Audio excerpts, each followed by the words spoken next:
Let me ask you a question first. If you had access to £500,000, how would you use it? A. Buy a house. B. Start your own business. C. Buy luxury products and items. And D. Buy luxury cars. Most people usually would use such amount of money on either A. Buy a house or B. Start their own business. However, I ended up wasting more than £500,000 on buying luxury products and cars in the last decade. No, this is not a talk about bragging about my financial mistakes. Rather, it's a cautionary tale to talk about the invisible influences of social media in our lives. Every day, we end up spending over 150 minutes on social media apps, and our screen time on our phone can actually prove it. Yet often, we do not realize the grasp that social media has on our daily lives, from our mental health to our spending habits.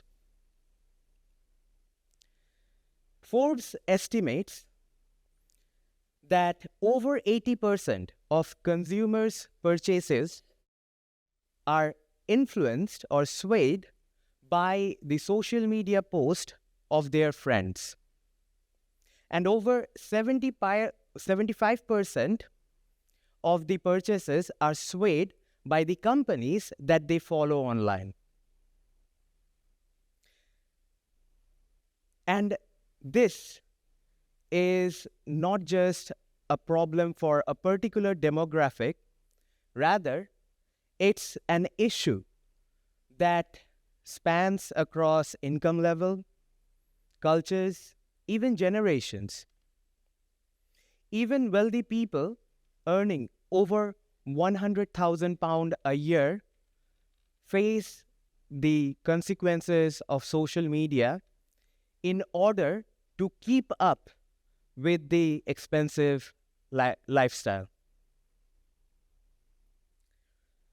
Seeing a Ferrari in Santorini's blue-domed houses often make us wonder how wonderful will it be to have that lifestyle.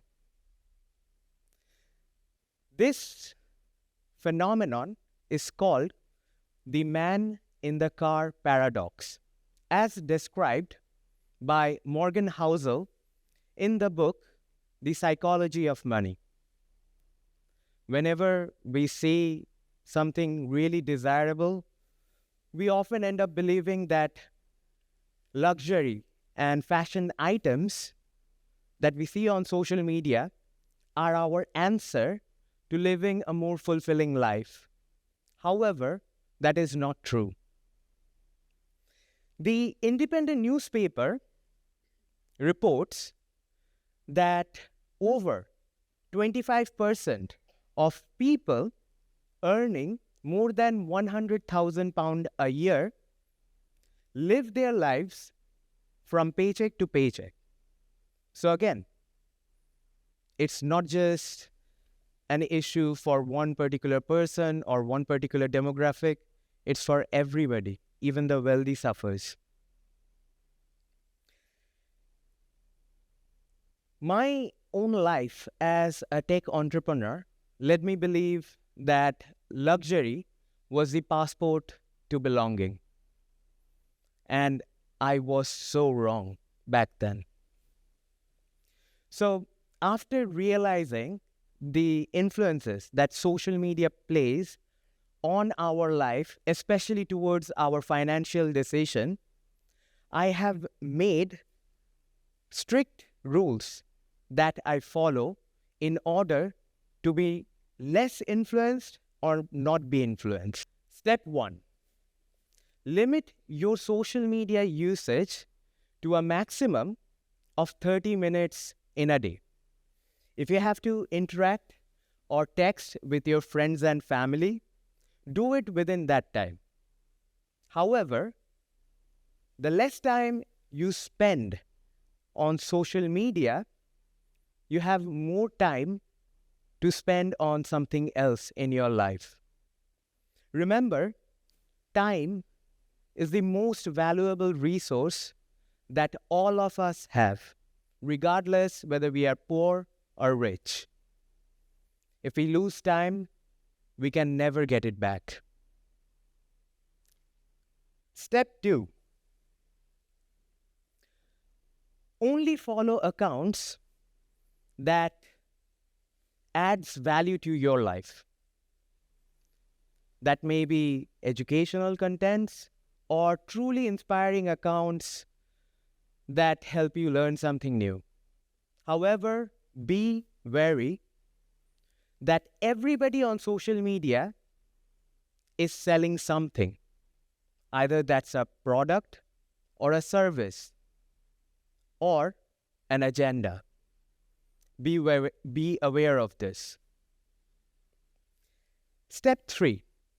Implement a 48-hour rule whenever you feel that you are influenced to buy something on social media. And definitely stay away from time-limited items because those items are designed to play into your FOMO psyche, fear of missing out, so that you end up buying that item because you don't want to miss it. But again, it is designed so that you buy it in such a way. So be aware that other people on social media might be your FOMO psyche.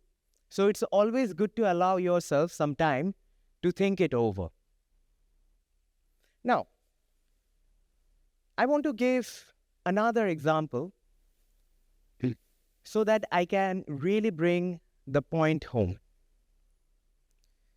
If we look back to 18th century and talk about a famous philosopher called Denis Diderot.